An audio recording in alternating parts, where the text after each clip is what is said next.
On this Wednesday night, Facebook opens up about just how vulnerable your data has been. Mark Zuckerberg admits his company didn't do enough to protect your privacy. And almost all users should now assume their information was accessed without permission. But will today's changes really fix the problem? Also tonight, we visit with Canada's next astronaut getting ready for liftoff. This is The National.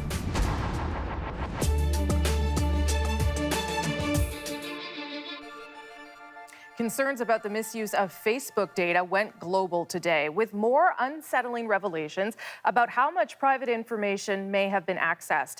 And for the first time, Canadians learned what that meant in this country.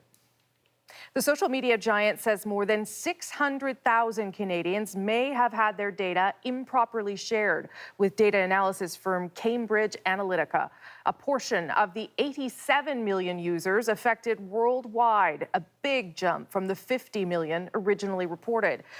But today the story goes beyond that. One UK company and its connection to the Brexit campaign, Facebook, has been under a much broader attack for failing to protect profile data that many users don't even seem to know is open to scrutiny.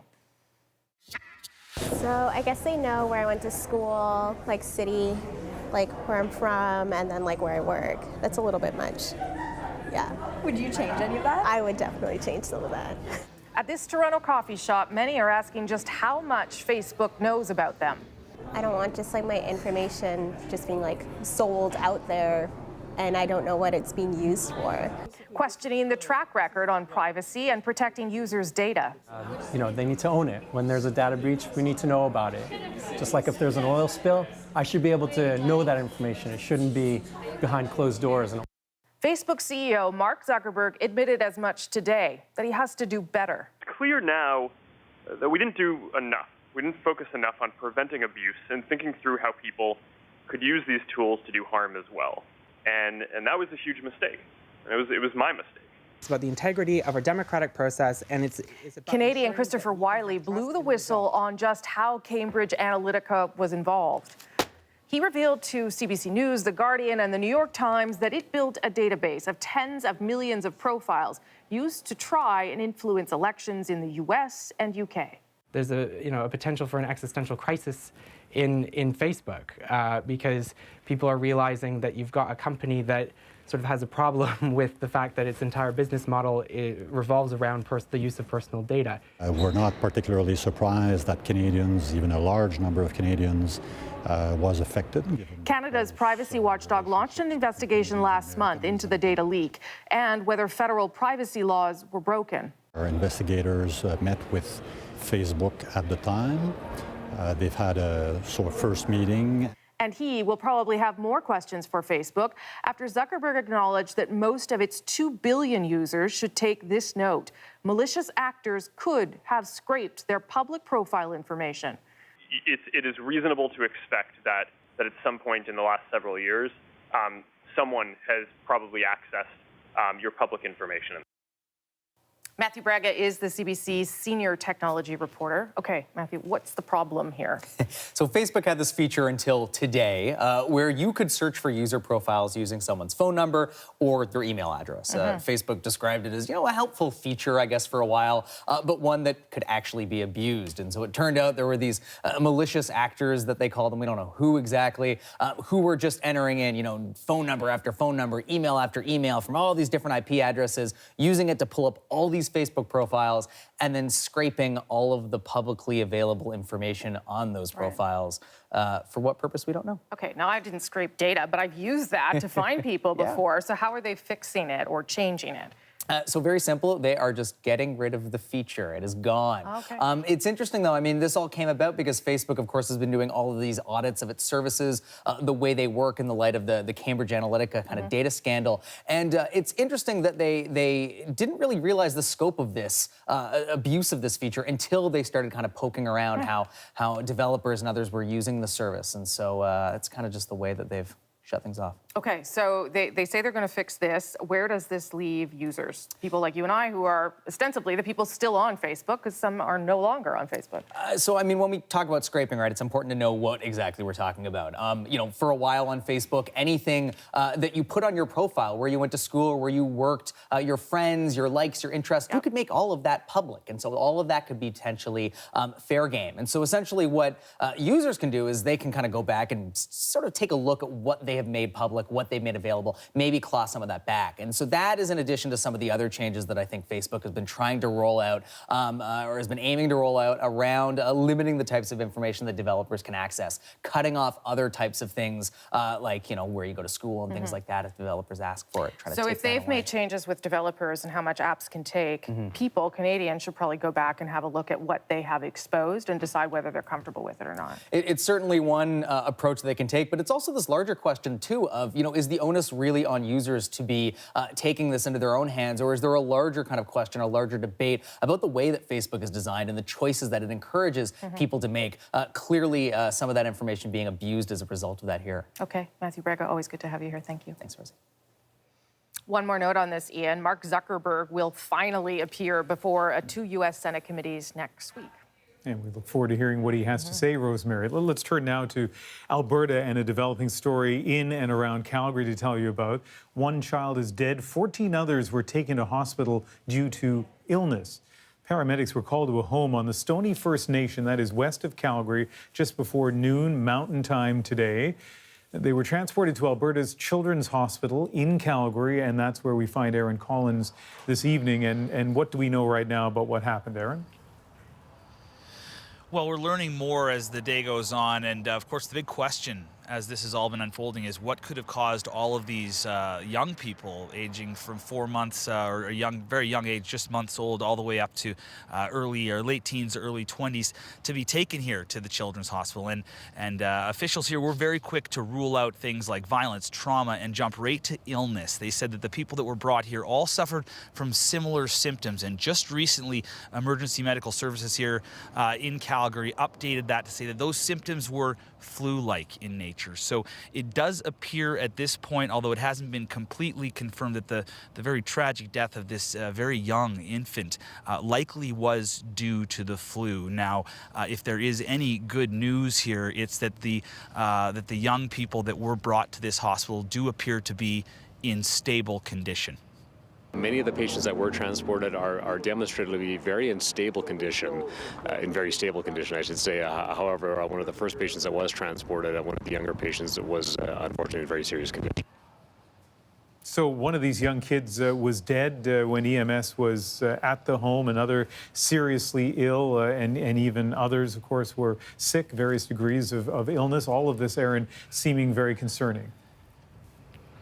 Yeah, very concerning. And you did hear that there is still one of the younger children who were in a difficult situation at this point. What we do know is this is a terrible flu season. We've got 4,400 Canadians hospitalized across the country, and 219 of those have died. Among those, 9 children. So it does appear that this is a somewhat tragic reminder that the flu, even this late in the season, can be very deadly. All right, Aaron Collins in Calgary this evening. Thank you. Now to the National Inquiry into Missing and Murdered Indigenous Women and Girls, where today the last round of public hearings got underway in British Columbia. I fought hard to get off those streets. I fought hard to get off the downtown east side. And today it's my great honor to say that I work down there and that I'm there to help the women that are still alive. There's a lot. Emotional testimony from C.J. Julian, who has lost so much. Her sister, Norma George, was murdered in 1992, and then in 1993, a foster sister was killed, both in Vancouver's downtown east side. More than 100 others are set to testify over the next few days, among them 2 women with a special connection to the inquiry. They don't just provide support for those who tell their stories, they have their own difficult story to tell, and they shared it with our Briar Stewart. On this sidewalk in East Vancouver, a family retraces the painful steps they first took more than a quarter century ago. It's not easy. It's never easy. Above the noise of the trains and the traffic, they say a prayer. Acknowledgement of our cousins Cheryl and Joel. It's always a tough thing to come back here to, you always feel a heaviness in your heart. And still playing through Gertie Pierre's mind those images that haunt her. We were sitting watching TV. The police want some help from the public. They said they had found this Aboriginal girl and saw the yellow tarp over her. And I looked at her because her feet were sticking out. And I said to my husband, I said, that looks like Cheryl, because she had flat feet like me. It was her niece, Cheryl Ann Joe, a mother of 3. The 26-year-old was brutally beaten and sexually mutilated. She was working as a prostitute when she was picked up by Brian Allender. It was the most horrible thing that ever happened, and we didn't have anybody there to comfort us except one another, and we were all falling apart. Take me back to what it was like for the family to sit through the trial. It's literally something that's beyond like a horror movie of what you have to live through, and then knowing that the offender is sitting right there. Melody Casella is Cheryl's younger cousin. She sat through the court case with the rest of her family and heard when the jury found Allender guilty of first-degree murder. We need to heal, and part of that healing today is that verdict that came out of guilty. Carry a lot of memories with my cousin the short time she spent with us.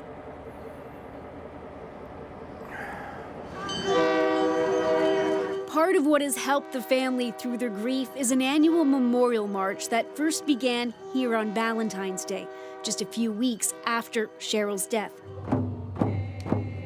Today, thousands gather, and marches are held across North America, not only for Cheryl, but for all the missing and murdered Indigenous women. Something beautiful has come from the loss of our loved one. Casella and Pierre know all too well the kind of grief other families have been dealing with. They've been working for the National Inquiry, supporting people as they testify. I can relate to them, and it's not the same as what I've went through, but I can, support them as much as I can. On Saturday, it will be their turn to speak to the commissioners about Cheryl.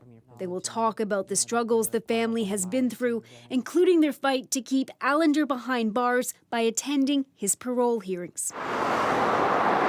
Even after so much time has passed and so many other women have been murdered or gone missing from Vancouver's downtown east side, her family wants people to remember Cheryl the way they do. She's a very loving, caring, and respectful young lady. And it's those memories they try to focus on as they struggle to get past the horrendous violence and the lingering effect it's had on all of them. Briar Stewart, CBC News, Vancouver. And as we said, these will be the last scheduled public hearings unless the federal government grants an extension. The inquiry was supposed to wrap up by the end of this year, but officials say they need more time, and they've asked for an additional 2 years to speak with more women and girls and gather original research. Ottawa has not yet responded to that request. To the U.S. now, and a change in border wall tactics from a frustrated Donald Trump. He's deploying a human barrier to the U.S.'s southwestern border with Mexico. National Guard troops, potentially thousands of them. Some promised as soon as tonight. And as Paul Hunter explains, they could be there for an awfully long time. Whether it's the bits of fencing already long in place or those U.S. Border Patrol agents keeping careful watch on hotspots in their vehicles and on foot, truth is, illegal migrant crossings from Mexico into the U.S. are at a 47-year low. And yet, today in the White House, the president has directed the National Guard personnel be deployed to the southern border. That's right, the U.S. National Guard sent to assist Border Patrol agents combat the threat of illegal immigration. Troops are to head to the border immediately. The National Guard understands the urgency and the request, so we will do it as expeditiously as possible. Trump is said to be frustrated by his failure to fulfill the biggest single pledge he made during the election campaign. We're going to build the wall. We're going to build the wall. Don't worry, we're building the wall. Yes, there are now prototypes of that wall. He visited them last month, but the U.S. Congress has yet to agree on a way to pay for the rest of it. And though it's unclear what specifically sparked Trump to now call in the troops, the president had lately tweeted about the threat posed by a group of roughly 1,000 mostly Honduran migrants, including children, headed north through Mexico, many said to be hoping for asylum in the U.S. The group is said to have ended its march in Mexico City. The borders being fortified regardless. I think what you're seeing is the president taking his job very seriously in terms of securing our border. Trump's not the first president to militarize the border. The previous two, Obama and Bush, both sent troops for a while to combat drug smuggling. The suggestion from Trump this time, his troops will stay until there's a wall. Paul Hunter, CBC News, Washington. Meanwhile, one of Canada's points of entry saw a spike in the number of people crossing into this country over the Easter weekend. The Minister of Public Safety office says there are about 600 irregular claims made at the Lacolle crossing in Quebec, and that number is higher than in previous weeks. Most of the claimants had Nigerian citizenship. An emergency meeting was held today by the International Chemical Weapons Watchdog, and Russia tried again to convince the world it was not involved in a nerve agent attack on a former Russian spy and his daughter in England. But as Thomas Dagla tells us, that did nothing to diffuse the growing tension. It's been 1 month since the Skripals were found unconscious in that area of Salisbury still cordoned off today. Bizarre at first, no one in the quiet city knew the incident would take on global proportions. The standoff between the UK and Russia drew in diplomats from dozens of other nations today. The international community has firmly rebuffed yet another attempt by Russia to confuse and frustrate this process. Russia wanted other members of the Organization for the Prohibition of Chemical Weapons to support its call for a joint investigation into the poisoning. It found little support. Moscow's representative at the OPCW said the British Prime Minister blamed Russia before she could have known who was responsible. Moscow's been churning out a full-on information offensive, complete with a montage of British news stories posted online to show the variety of theories about Russian involvement. Moscow's even using the words of the expert who runs this British military lab to discredit the claim Russia produced the poison. It's not for us to advise on who made the nerve agent or where indeed it came from. Again today, British authorities doubled down. We know that the Russians designed it, and we know that the Russians were the only people to make it and stockpile it. So it very quickly eliminates most of the other suspects potentially. In Turkey, Russia's president struck a different tone, saying he hoped common sense would prevail and that international relations would stop taking a beating. Already, though, Russia's demanding an urgent meeting of the UN Security Council tomorrow to talk about what happened on the streets of Salisbury, the incident a month ago that poisoned diplomatic relations. Thomas Dagla, CBC News, London. Ahead tonight on The National, sales are down, prices are down, but what's really happening in Canada's two biggest real estate markets? And speaking of sales, the National Gallery is hoping to cash in on a masterpiece. We'll take a look at why and what it plans to do with the millions it could fetch. But first, I'll take you to NASA headquarters. Canadian astronaut David Saint-Jacques is preparing for a mission on the space station. We got some rare access to his intense training. There's a sense of urgency, and the nearer and nearer you get to the launch, the more and more responsible you feel for your own training, and the more and more you realize that at the end of the day, it's just between you and yourself, whether you're really ready.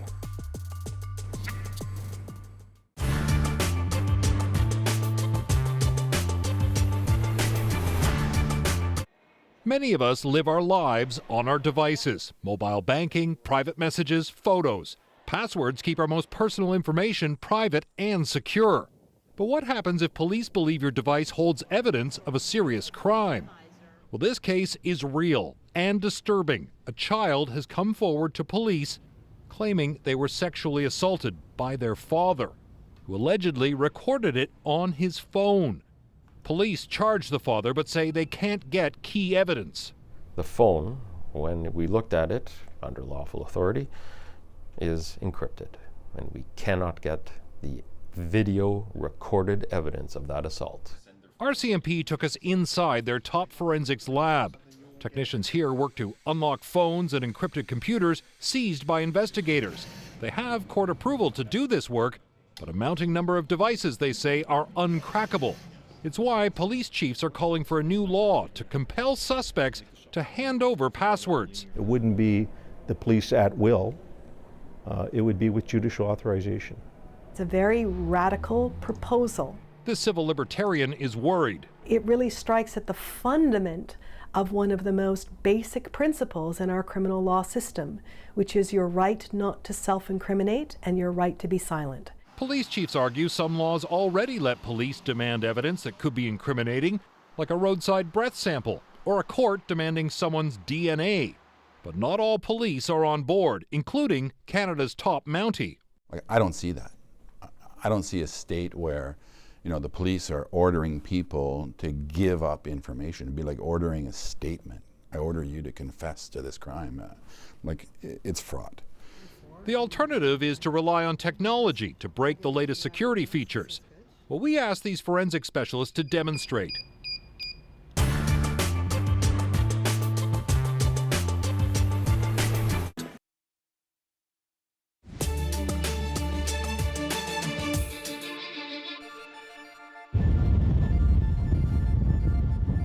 Tonight on The National, assessing the damage after a powerful windstorm hit southern Ontario.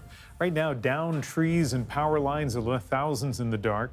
In Toronto, the winds were so strong a construction crane collapsed. And in nearby Oshawa, bricks were ripped off a wall. Meanwhile, further north, weather problems hit the roads. Snow is being blamed for a 50-vehicle pileup on a major highway near Barrie.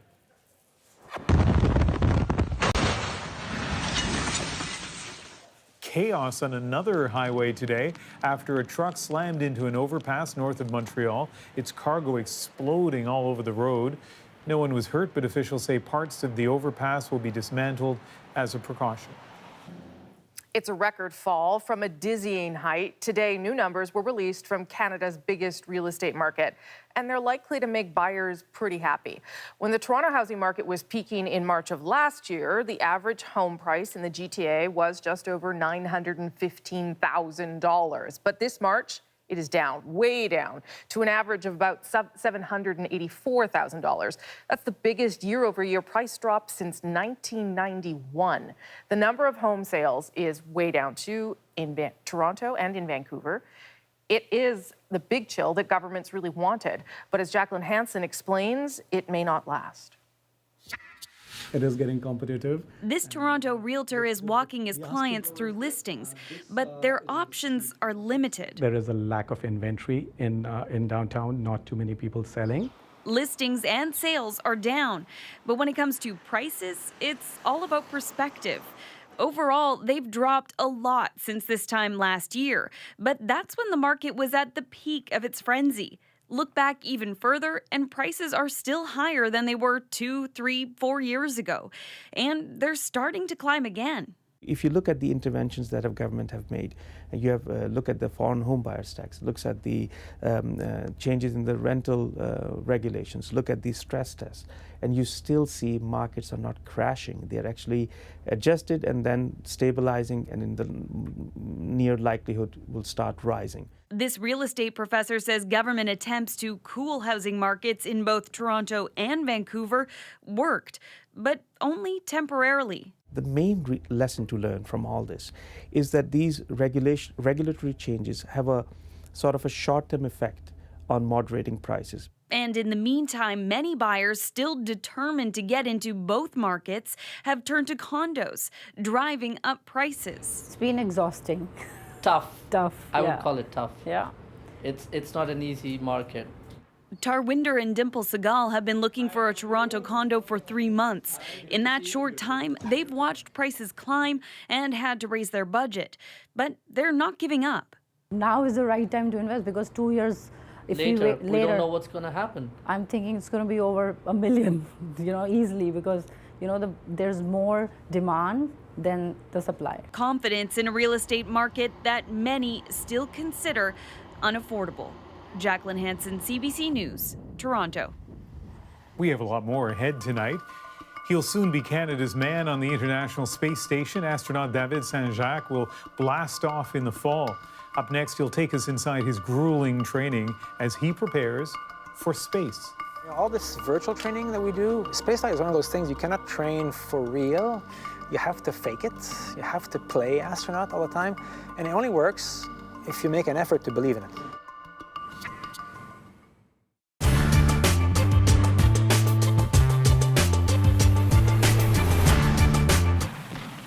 Morning glory did its work. The gully was overrun. The way lay open to Ortona. Into this town, the Germans fell back, and these were Germans of the 1st Parachute Division. The town would be defended. The worst was still ahead.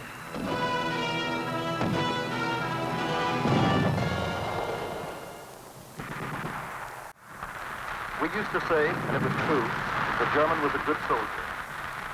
But that as soon as our chaps got on top of him, he gave up. That's not true here. Here we fight till we kill them. They're Germans, but I admire their guts. I'll say this. I'm very proud because my men are better than the Germans here. Remember, we attack, they defend, but how they defend.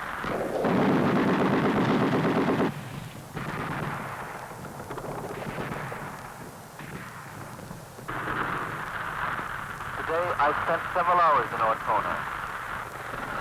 If it wasn't hell, it was the courtyard of hell. It was a maelstrom of noise and hot, splitting steel. Our tanks in the square seemed to be ripping the town to pieces. And the enemy's anti-tank shells and mortars were crashing into the buildings everywhere.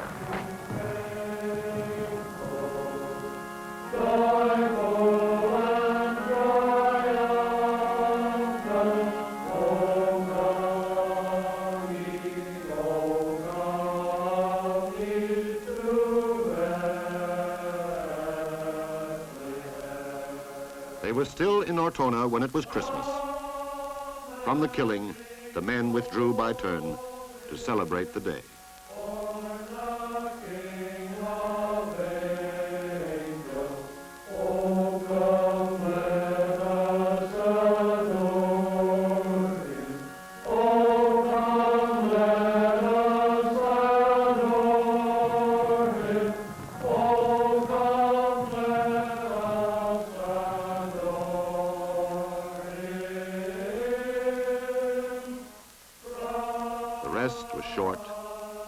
The return to the murderous streets immediate.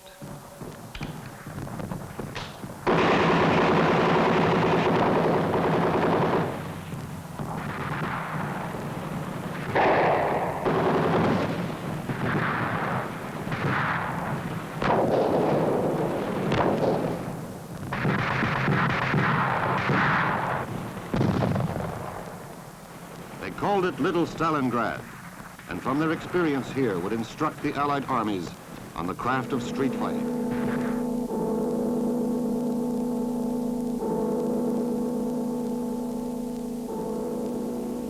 This is Peter Sturzberg of the CBC reporting from the Italian front. For the dead of Ortona, the bell of its cathedral, the Cathedral of St. Thomas the Apostle, tolls. For the Canadians who died in taking the town, and for the dust and ashes of the cathedral itself, the bell tolls.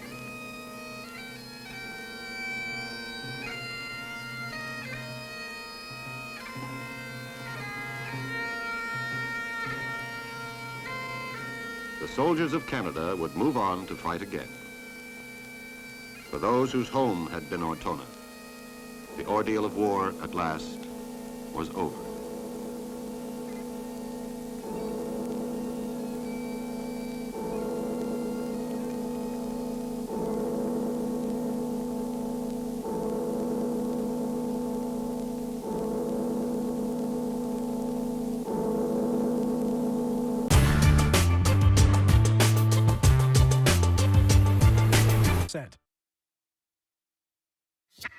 645, just a little forward from that location. There is nothing that brings humanity closer to the edge of infinity than a spacewalk.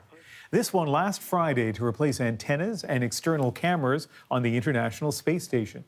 In human history, only about 500 people have been out here. And David Saint-Jacques will soon be one of them, or at least he'll be inside the International Space Station. The Canadian astronaut says he dreamed of exploring space. How he's made it to this point is an impressive journey in itself. Saint-Jacques earned a degree in engineering, working in the field for 2 years before going back to school for a PhD in astrophysics. After that, he worked at some of the world's top facilities, but then, still in his 30s, another career called to him. He went to medical school, choosing to practice in the far north in a small Inuit community on the eastern shore of Hudson's Bay. In between climbing mountains and sailing oceans, Saint-Jacques also got his commercial pilot's license. By the way, he speaks 5 languages. I also feel humbled by this because I know the task that lies ahead is huge. And when he was selected by Canada's space program, he still hadn't hit 40. The years since have been spent training for what is likely to be the greatest adventure of his life. I got a chance to see that process up close at the Johnson Space Center in Houston. The making of an astronaut. All right, you ready for this? Yes, sir, we're ready for you. What an illustration of just how complex and challenging astronaut training is. Well, take a look at NASA's Neutral Buoyancy Laboratory, where going underwater helps prepare David Saint-Jacques for going into space. Just getting dressed is cumbersome. This already bulky suit will stiffen when it's pressurized. And when he goes underwater to work on a life-size replica of the International Space Station, every move he makes will be watched and assessed by a team of scientists. Everyone, helmets is on the line. Copy that, no alarm.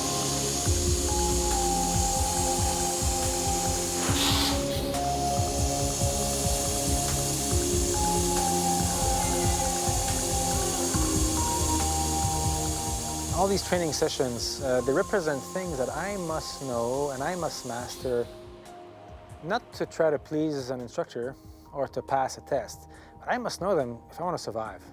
And so that added sense of reality, of urgency, of this kind of animal fear is what drives me to really focus. Okay, so I have stowed the new DDCU to the cedar cart.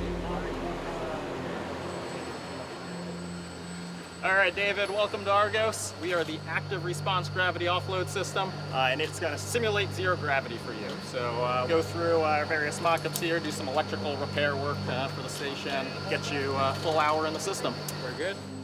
Preparation for space goes from underwater to midair. Argos is not as simple as it may look. Those harnesses are connected to sensors that come very close, we're told, to matching the challenge of weightlessness on the ISS. It's a strange feeling because it's a feeling that your body is not used to. We're always used to having gravity or a wall or the floor to push against, counteract against. One of the things about space flight is the absence of that. You are floating around, but you're not floating in water. We can train in water, but in water you can cheat, you can swim. So we train on Argos to learn that, to learn the art. For example, if I'm holding on with both hands, before I release one hand, I better make sure I have no rotation going. Because if I push and then release and push, I'm just going to keep spinning. And maybe my wrist is too weak to fight that, so I'm going to be flailing back, right? So you learn that by mistake. So you're better now than you were when you first did it? Yes, yes, yes, yes, yes. And everybody says on board that's, there's always a senior crew, and they've been there for a month, and then when the rookies come in, they're bouncing all over the place. They're constantly crashing in the walls because they can really fly well. So there's a learning curve to it. Great, job well done. Set. You're good to go, dude. It takes an unusual array of skills to make the grade here. The physical ability to adapt to near zero gravity and withstand the G forces of blast-off and the return to Earth. the stamina to work out about 2 hours a day on the ISS to try to maintain muscle and bone mass. But in an instant, survival in space can require much more than just brawn. We look for the decrease in some chemical that eats Nice. Okay. Excellent. Perhaps it's like being back in medical school, constantly being tested. Here, Saint-Jacques is quizzed about which pipe does what. So many acronyms, even the instructor gets mixed up. This one works on the MTO. On the MTL? No. Okay. It's LTL. I'm sorry, LTO. You're right. Yep. Those details could be critical. Among his duties on the International Space Station, Saint-Jacques will be responsible for maintenance on the Columbus lab and conducting experiments on astronaut health in the Destiny and Unity labs, as well as controlling the Canadarm, Going back to the PMA, yes, it's 41. replicated in training in this virtual reality lab. I was in the zone. And, you know, all this virtual training that we do, spaceflight is one of those things you cannot train for real. You have to fake it. You have to play astronaut all the time. And it only works if you make an effort to believe in it. Ready. If you make an effort to put yourself there and you say, today, I am really in the cupola, in space station, really about to capture a spacecraft worth several hundreds of millions of dollars, and with the whole world watching, I must not screw this up. Anything make you nervous or anxious now? You always have this, this tension that you're being evaluated, and that kind of fades away after years. But the self-imposed tension that this may be my last chance to train this, this may be the last time I have an instructor available to answer this question on this topic, there's a sense of urgency, and the nearer and nearer you get to the launch, the more and more responsible you feel for your own training, and the more and more you realize that at the end of the day, it's just between you and yourself, whether you're really ready. Ready for this November, just over 7 months from now. The Russians now provide transport to the International Space Station, and Saint-Jacques has been training to co-pilot the Soyuz launch from Kazakhstan alongside Russian cosmonaut Oleg Kononenko. American astronaut Anne McClain is the third member of this mission. Does that mean you're going to be the mediator up there? Interesting question. You know, between us, the crew, astronauts, cosmonauts from different countries, we're like brothers and sisters in arms. We really feel fortunate that we are above the earthly fights. Even right now, because, I mean, you can't help but look at the headlines and see the tensions between Russia and the United States. Does any of that seep into your world at all? We are in lockstep, yeah, and it is one of the beauties of the space program. To me, is one of the things I'm most proud of, to be part of one of those areas of human endeavor where we actually honestly want to work together, achieving a common goal. Is there anything in your life up until now, and you've had such an accomplished background, but is there anything in particular that more than anything prepared you for this moment? You know, it's interesting. So looking back, I mean, it all contributed to some extent. Certainly dealing with medical emergencies, maybe from a psychological perspective, was pretty near to that. But then working as an astrophysicist on very expensive equipment, doing repairs there, you also get a sense of, acute sense of responsibility. You don't want to mess that up. And then, you know, perhaps living as a married man with children, you learn a lot about teamwork. You learn a lot about feeding out for other people's emotions. And at the end of the day, I think we see it from experience. The vast majority of problems people ever have in space flights are based on human relationships and communication. So you have to feel ready for that aspect. You're not just there to push buttons.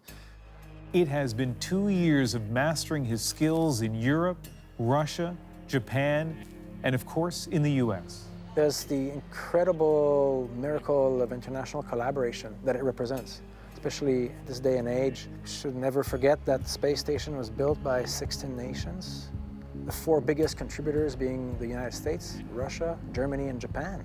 And you don't have to look back long to go back to an era when there was very little collaboration between these 4 nations. So space does that. It is one of those arenas where humans play well together and honestly want to achieve the same goal. And that is, I think, I think as Canadians, a bit like that. Canada is one of those countries that just tries to settle conflicts, right, as opposed to create them. So we, I think this means something for me.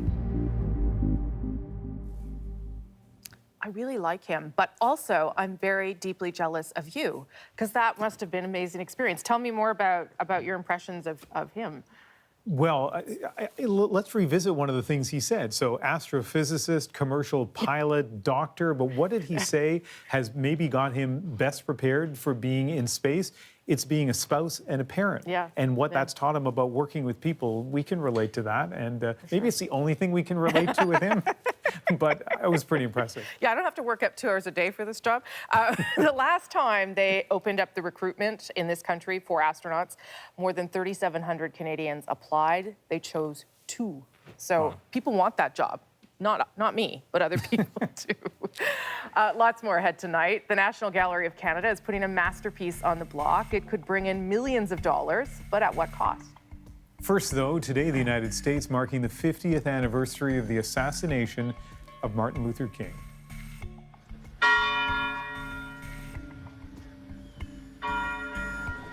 In Memphis, Tennessee, at the site where he was killed, the bell rang 39 times, one for each year that Martin Luther King Jr. lived.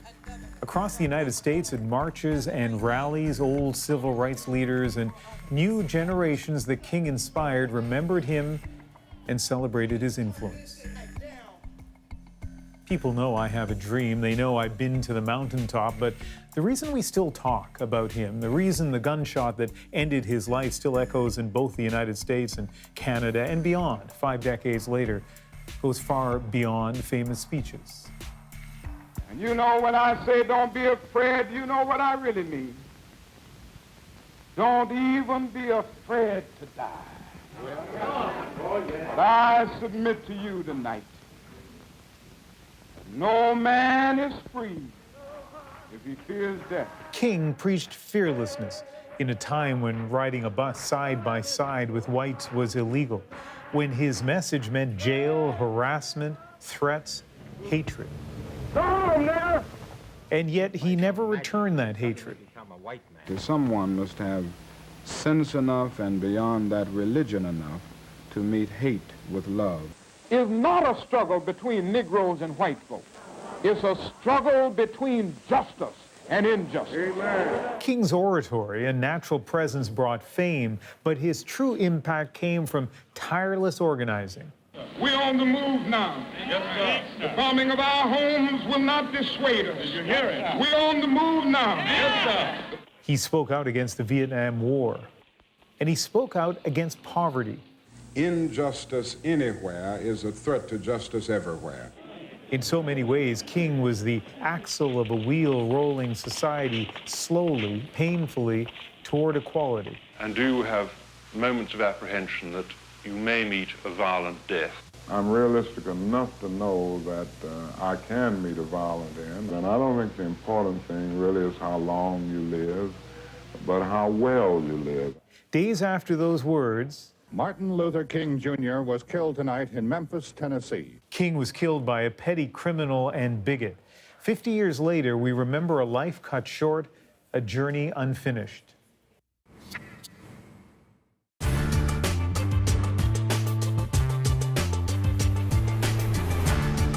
Well, Kelly Crow has been investigating the surge in these private stem cell clinics, and as I say, a lot of people here driven by desperation.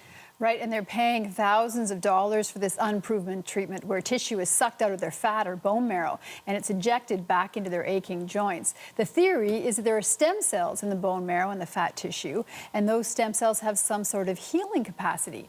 But we asked a prominent Canadian stem cell scientist for his opinion, Dr. Duncan Stewart, and here's what he had to say.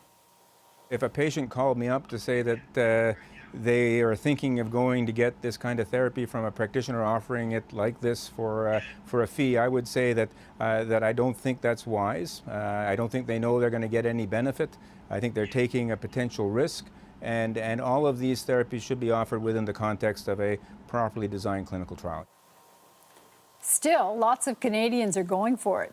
We took a hidden camera into a few private clinics to see how stem cell procedures are being offered to patients. Okay, if you got to see, oh, I have The patient we followed has a painful knee. She went online to a Toronto stem cell clinic and filled out a form.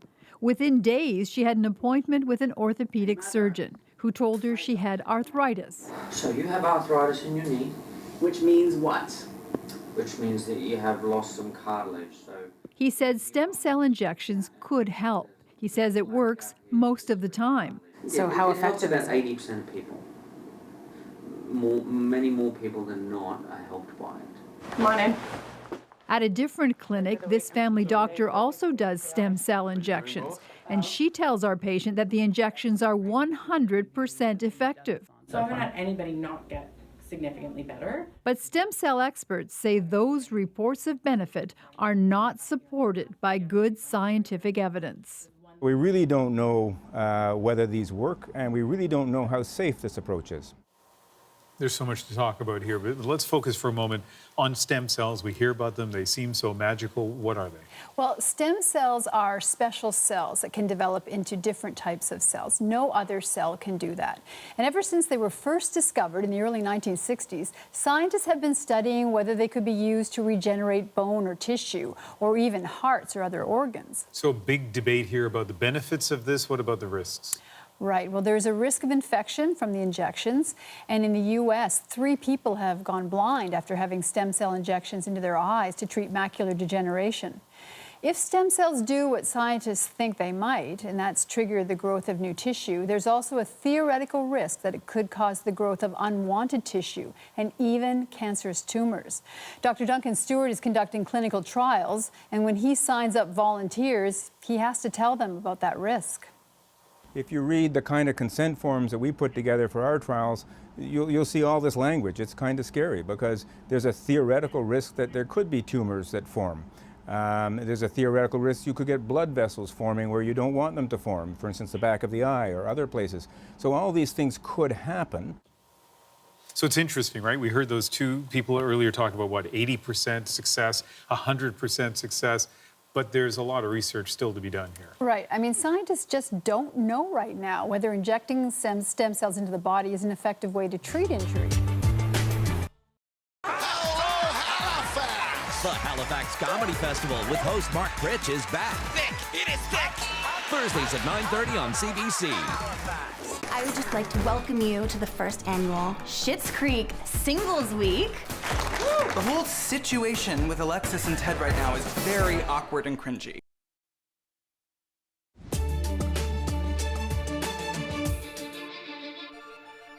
This country's National Gallery is making a major investment in Canadian art.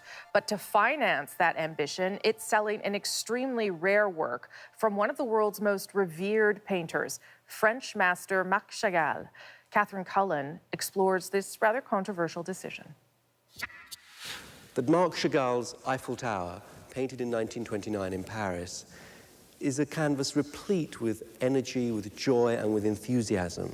The National Gallery used to brag about it. The Eiffel Tower is one of only 2 Marc Chagall oil paintings the gallery owns, along with several sketches. We see a cock wearing a cap unexpectedly and playing a violin. Now, the gallery is selling it. Christie's auction house calls the work a highlight of a planned sale next month, and it estimates it will fetch between about $7 and $11 million.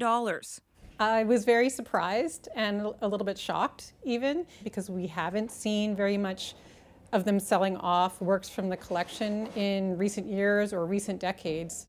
The gallery tells CBC News the money will be used to purchase what it calls an important work that is part of our national heritage, but it won't say what that work is. The museum already gets $8 million a year to acquire new work. It says this Chagall was offered privately to more than 150 museums across the country before it was put up for auction. It's nonsense. It's getting rid of our history. This art critic says it is a loss for Canada. It's an inspiration for the public. It's an inspiration for kids, and we have to have knowledge not only of Canadian art, but of international art as well. Leah Sandals is reserving judgment. We can only really evaluate how good a deal this is when we actually see what they're acquiring and see if it's is it a really strong work of Canadian art? Does it represent an important piece of national heritage? A document obtained by CBC News suggests there are more changes to come here at the gallery, that it will be getting rid of more works as it reassesses its collection, though it notes that most of the sales won't be of such great interest to the market. Catherine Cullen, CBC News, Ottawa. As Catherine mentioned there, the sale of this painting could net the National Gallery as much as $11 million, which would almost tie the record sale price for a Canadian work of art.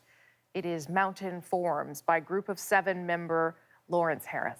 It went for $11.2 million a year and a half ago. Last spring, Jean-Paul Riopel's abstract painting Vent du Nord, or North Wind, stunning, sold for $7.4 million. And Paul Kane's scene in the Northwest, Portrait of John Henry Lefroy, sold for $5 million back in 2002. We'll be right back with tonight's moment, but first, new life for a CBC classic, one of my favorites back in the day.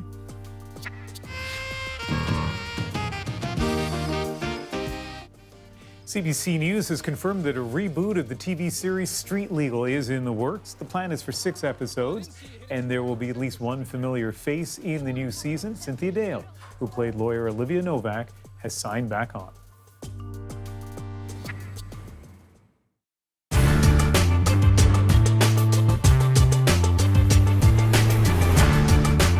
David Mitchell's an art dealer with a problem. His reputation's in jeopardy. He's out $80,000, all because of what he's carrying in his briefcase. He thinks he has a rare painting by Tom Thompson, but it's a painting nobody wants. Well, right now it's worthless. It is quite worthless. There's no question in my own mind that the painting is still dead. It's worthless because not everyone thinks it's the real thing. No, I don't think it's an authentic Tom Thompson, but I can't tell you exactly why.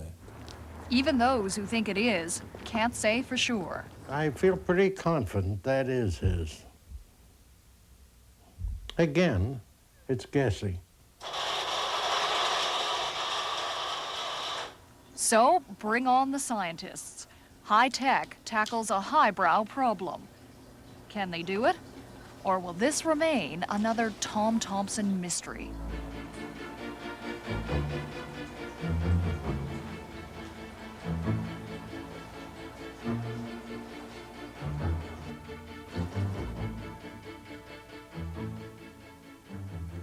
Here's what has people puzzled. An 8.5 by 10.5 painting, just slightly bigger than the standard family photo. A landscape in oil on a thin piece of birchwood. But this is odd. There's a flip side. Different landscape done in a different style. Colors are brighter, brushstrokes are broader. The subject matter, though, on both front and back, is typically Thompson. Algonquin Park, the scene of Thompson's artistic awakening. He did hundreds of oil sketches here, painting on small wood panels just how the wilderness looked and how it felt. He died mysteriously, his body found floating in this lake. Accidental drowning, said the coroner. Murder, whispered the locals. The dark rumors of foul play in his death earned Thompson an enduring place in Canadian folklore. He is this country's best-known artist, and yet he remains a shadowy figure. He was a loner who spent months at a time in the park, often painting 2 or 3 sketches a day. Adding to the Thompson mystique is the fact that he rarely signed his works, and he gave some of his panels away to people who admired them. Today, no one knows for sure just how many Thompsons are out there, and no one can rule out the possibility of one surfacing now. Here we go. Just remember the greatest gift is today. Just remember your greatest gift is today. Take it back again to your side. Sway it to the right. Within 5 minutes of meeting her, I was like, this dog's gonna be mine. The barbers at the time didn't know how to cut my hair. I can feel it now. I've been chasing this dream for so long in my life. I made the team. That's my baby! You can do whatever you want as long as it makes you happy. It was love at first bite. I said bite, right?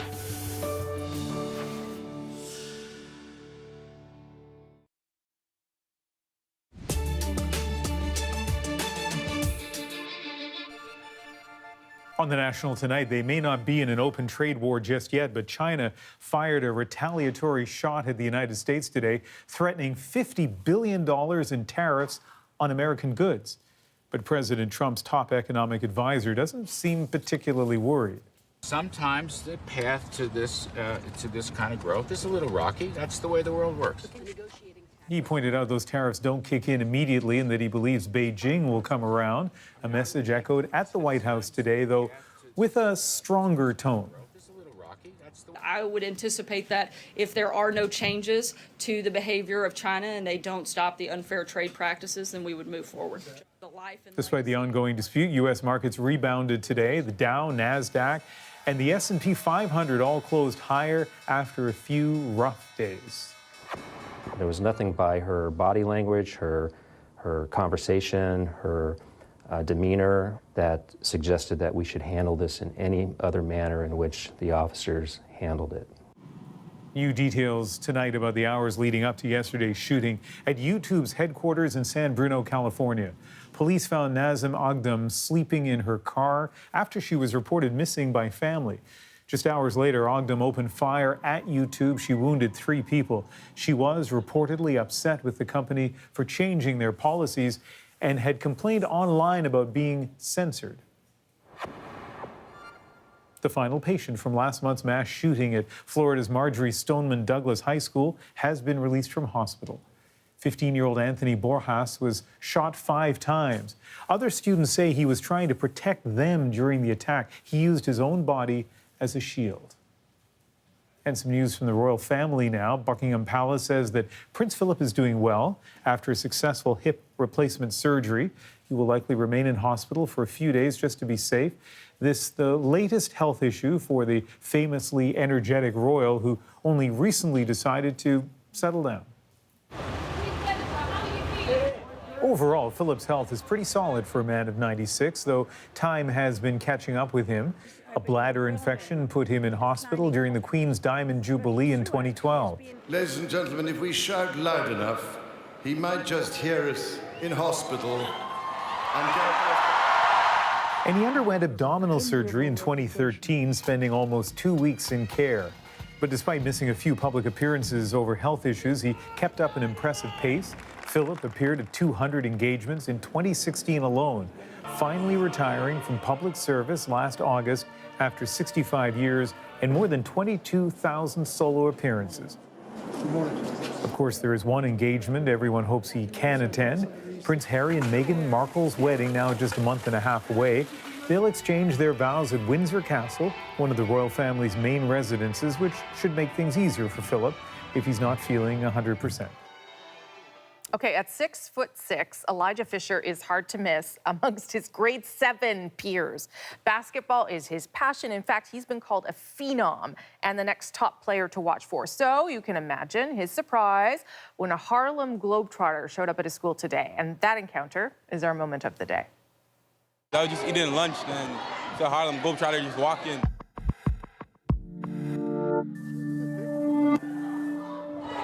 What's up, Elijah? How you doing, man? I heard that you can dunk. Is that true? Since your name is Elijah, big, easy Elijah. Is that cool? All right. Go ahead, toss that on. Stay low.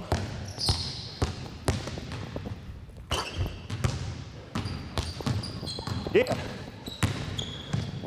Nice. I like it. That looked kind of easy. You ain't even breathing hard. Okay, so that kid, because he is a kid, he's only 13. Last year, Ian, he was 6'3". This year, he is 6'6". Like, I don't know what his mom's feeding him, but that's impressive. I wonder what life would be like at 6'6". Like that. I wonder what life would be like at 6 feet tall. I have no idea. The other thing that I found interesting about, have you ever seen the Harlem Globetrotters? just like on TV. Yeah. Yeah, so like years and years and years ago, Yeah. in Little Sackville, New Brunswick, at the gym at Mount Allison, I saw them and was enchanted by them, and I didn't realize they were still a thing. So kind of glad with all the technology and video games and all that sort of stuff that there's still a market for the Harlem Globetrotters. I don't think they're going to recruit you, though. Just No, no. letting you know. Yeah, absolutely. Thank you for that. And that is The National for April 4th. Good night. Good night.